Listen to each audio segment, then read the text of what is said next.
Pregnant आईला diabetes आहे तर ह्याचा परिणाम त्या बाळावर पडतो का आणि ह्याचे काय सिम्पटम्स असू शकतात आणि हे कसं ट्रीटेबल आहे?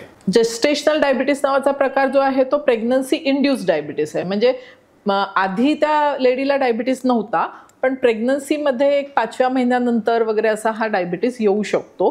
तो डायबिटीस हा बाळासाठी कधीही चांगला नसतो. मग बाळाचं वजन वाढतं, बाळाचे ऑर्गन्स मोठे मोठे व्हायला लागतात, लंग मॅच्युरिटी बरोबर होत नाही. हा एक प्रकार आहे. आणि दुसरा आहे ऑलरेडी डायबिटिक आहे लेडी आणि नंतर ती प्रेग्नंट झाली.